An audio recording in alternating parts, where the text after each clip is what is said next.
That's what we do for champions.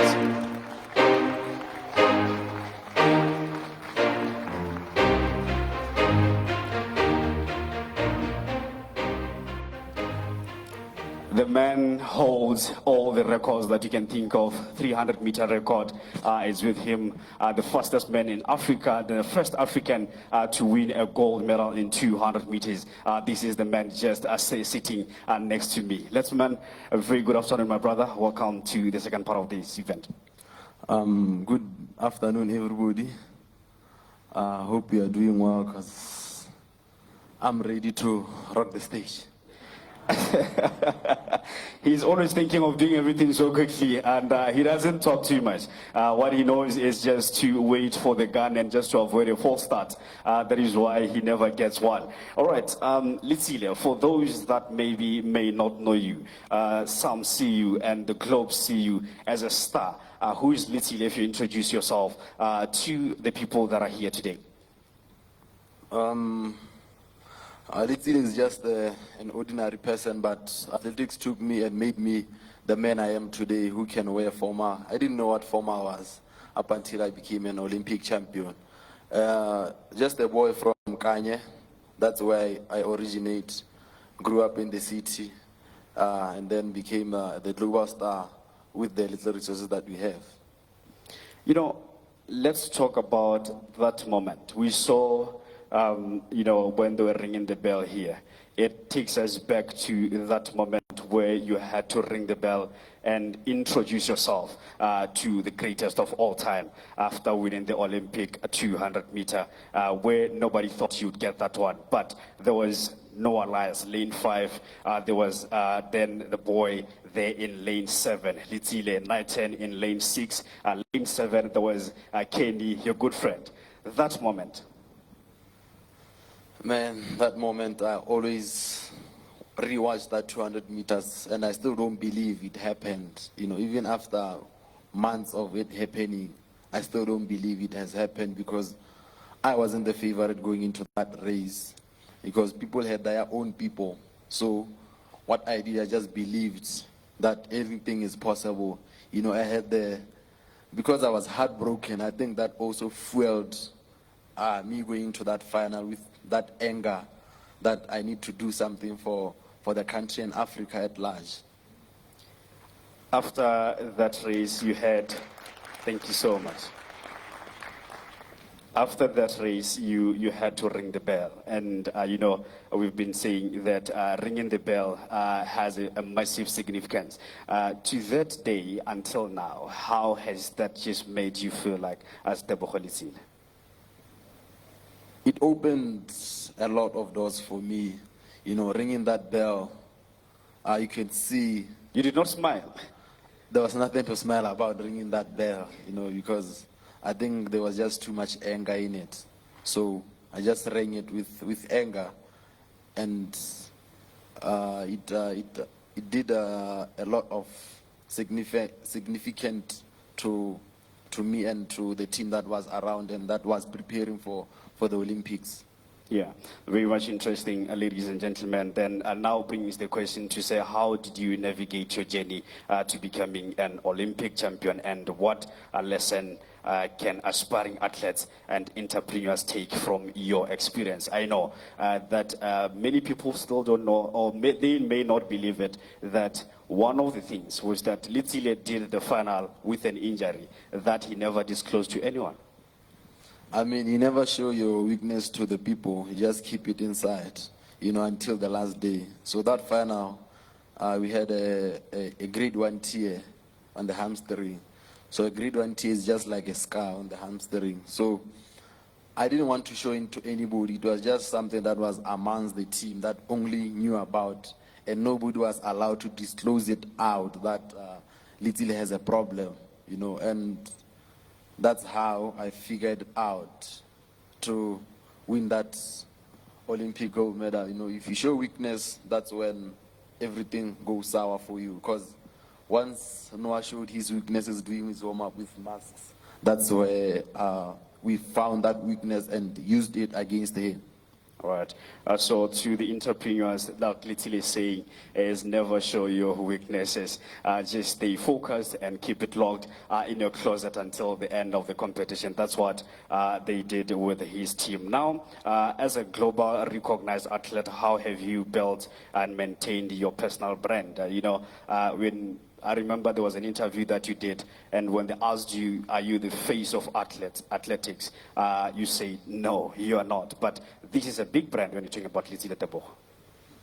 I mean, being the face of athletics, it requires you to always show up. I show up, but I don't show up as loudly as others. I'm more of a reserved person who likes to do his things his own way. So with Noah, he's the one who can be the face of athletics because he always does his things, and people are more and more interested in seeing what he's going to do next. So I don't have anything to do. I just let the legs do the talking. I told you about his personality when it comes to that. He believes that he has to wait for the gun and the starter, and he starts doing his thing. And now, maybe just to make it clear, who is your closest that you think in the team, or whenever you go out there, you'd say this person, whenever they're in the competition and I see them, you become a little bit more calmer from your competitors?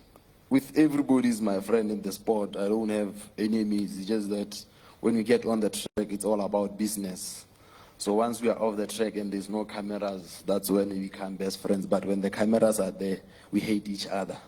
So basically, everybody is my friend on the track.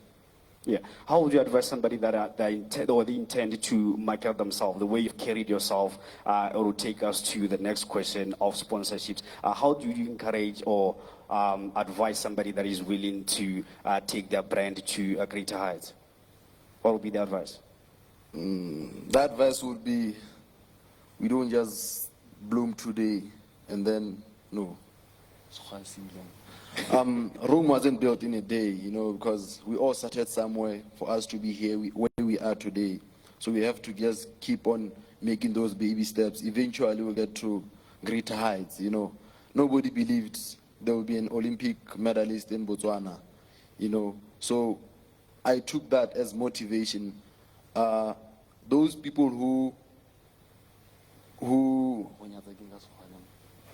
Those who do not believe in you? Those who do not believe in you, that's where you get the motivation to keep your business going. All right. That's what the champion is saying. No matter what happens, whatever obstacle you might find yourself facing, just know what the mental that you carry and what you're made up of. And now we're going into sponsorships. We have seen, maybe for example, take it to, we have seen sponsors come through, but Nike and Rosa Associates, their orange machine that brands Letsile. Take us through that sponsorship and how did you, what do you think made it easy for you to be a target for Nike? I mean, for Nike, it was a risk for me because we came a long way from 2021 at the World Under-20 that we held in Kenya. Before that, they took that risk of, let's try this boy out. And for me, that I took it and made sure that I don't disappoint anybody. That took the risk on me. And then as time went on, a lot of sponsorships came in, and it also kept me going each and every day. Yeah. How did that impact or influence your career to be where we are now? You don't have to worry about a lot of things because firstly, you know that you know where you get your financials. You don't have to worry about how am I going to get money for transport to go for training. What am I going to pay the gym with? So it helps you just focus on running and then just looking for other investment opportunities. Yeah. You know, I'm looking at the sponsors. Are you at some point looking at it to say, when you signed that contract and look at it now, is it something that you feel like maybe you should have not got into that partnership, looking at the fact that now you have another sponsor that is a technical sponsor to the association here back at home, and then the Botswana National Olympic Committee, they also have another sponsor that it's not your main sponsor. Do you think now, do you ever sit down and think, man, maybe I should reconsider that? I mean, firstly, when Nike came on board, I thought maybe one of the local companies would just come on board so that I can promote a local company to give it to other people out of Africa so that people can know about it. So they didn't come on board, and I took that opportunity and just kept on going. And I remember there was a time when I waited for Nako timepiece. You know, I waited for so long up until Tech came on board and said, this is what we're willing to offer you, and then I took the deal. Because I believe in promoting local companies so that people can know more about them. Yeah. I'm going to ask you this now. You know, when we went to the Olympics, or even before that, you got to one of the busiest airports in Southern Africa, that is Tambo. There is Letsile. The branding is clear, it's evident. You go to Italy, there is Letsile. Nike is putting you out there. How did that make you feel? Because these are your main sponsors that you have. I feel like maybe he's the firstborn of Nike at the moment. The way they carry him, the way they bring him up, the way they show him up. How do you feel about all that? It feels amazing to know that the brand is fully behind your back. You know, every step of the way they're guiding you on how you can maneuver around a lot of things. You know, I felt amazed and proud to see myself on a billboard of Nike, you know, because we believe that Nike is an American brand, but they took it as far as to show us as Africans that it's not only focused on Nike athletes, it's all into their athletes that represent them. So I was amazed to see that. All right. I want him to tell us just a short story of what happened with his time. And just quickly, just in a second, when you were told you were going to be part of the relay team, that initially you're not part of. He was doing 100 and 200. So he had to come in and help after Lungo's coach got injured. They had to bring Spikey from Nike immediately. That moment, what happened? That moment, I just finished the 200-meter final the previous day. So the following day was just to warm up and shake out and stretch, prepare for the final the following day. And then Scotch got an injury during the warm-ups. So after that, we had to sit down as a team and discuss and decide who's going to get into the race. So they chose me because they have that trust in me that even though I'm tired, but they know I could still give out my best. So that's how it came about. And then we had to call Nike to bring us spikes to the stadium, and they didn't disappoint because we called about 3 people from Nike so that if one fails, we get into another one. All right. Now let's talk about your financial, because the moment you got back here in Botswana, everybody was showering you with money. Your financial lessons and aspects and things that you've learned in terms of managing your financials, and that would be an advice to entrepreneurs. Financially, we have to look at long-term and short-term investments. With me, property was one of the investments that I've decided to try it out and see how long I can try the investment, the property investment side. And then now, since I'm here, there are a lot of investors and everything here. So I believe they will give me a few tips on how we can go about it, not just focus on property. And then with farming also, I've decided to throw in a little bit that side. Right. And then maybe just to wind it down, this one will be, what are the strategies? I think we've just covered it in a bit. What are the strategies that you decided to focus on? I know when you get to the competition, the first thing that you do is you switch off your phones, you deactivate your social media. What are the strategies that did you use for you to become an Olympic champion? The hard work that that you have been putting in since day one. That was one of the strategies that we took in and logged it in. You know, during the way there was the tragedy of my mom passing, so I think also that fueled me going into the Olympics because I knew if she was there, there would be more support and more everything. And the team that was around me, it also helped me maneuver and get moving away from the grieving side. You know, because they kept on motivating me to keep me going each and every day. You have changed the narrative, you have changed the landscape. We have seen the government of Botswana and other business, investors that are in Botswana decides to put money in sport. Where do you see sport now in Botswana and the landscape of sports going? I think firstly, we shouldn't take sport as sport. We should take it as a work, so that people can be more motivated, knowing that they are working on the particular event that they're doing. Since the government also is there, I believe the government can help in get more private companies to put in a hand in sports, not just athletics in general, just the whole sport. Because once we take sport as a work, that's when people will start really showing that true interest. Because now, with sports, it's a gamble. You never know what's going to happen in the next coming years. What do you think sports can actually do in terms of the contribution to the GDP of the country going forward in terms of what you've just mentioned? I believe if we get more trained coaches, we will have more professional athletes from the country, not just Botswana, in Africa, all around.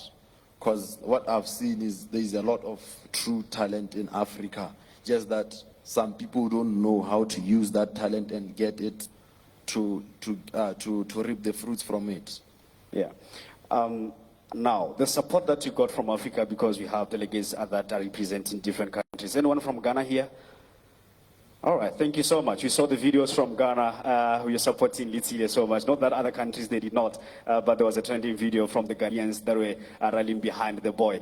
That you got the support and recognition from all over Africa. What do you intend to see going forward? There is you, there is Omanyala, there is Akani, from South Africa, and there is Samazala Zamakonga from Zambia. A lot of athletes. And in your 200 final, the two other Zimbabweans, your compatriots from Africa. How do you think this is going to work and improve what we've seen over the years in sport? I mean, firstly, it will be lovely to see the final just land up with Africans. I'll be the most happiest. Even if I don't get the medal, I'll be still the most happiest because the Asians and the Americans have been there for the longest time, and I believe people are also tired of also seeing the US, the Jamaica always winning. So we are about to change that narrative and change it into looking at Africa as a different country or continent. Right. That's just amazing, ladies and gentlemen. That is what you get from the champion. 300 meter, you have the record. 400 meters, your split is still amazing. One of the top two, right? All-time top two. The split that he did in the 4x4 relay team that won Botswana a silver medal. And 400 meters still, he's one of those. Then any times that we should be looking forward to, because you've given us 100, you've given us 200, you've given us 400. Maybe 800. I mean, now there's a new challenge that World Athletics announced a few weeks ago. We get to challenge an athlete in a different event. With the Kenyans, I believe we are going to see me against Mary Mora very soon on the 800 meters.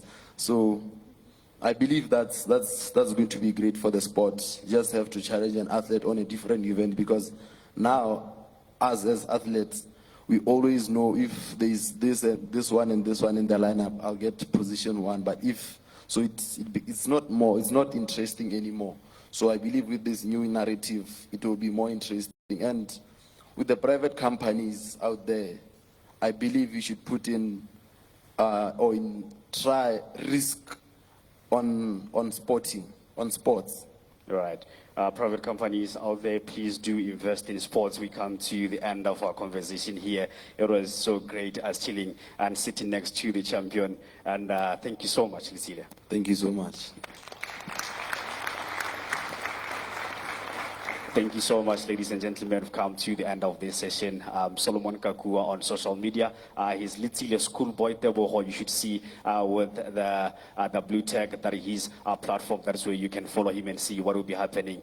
He's leaving the country just in the next 30 minutes. Thank you so much. Have a good day.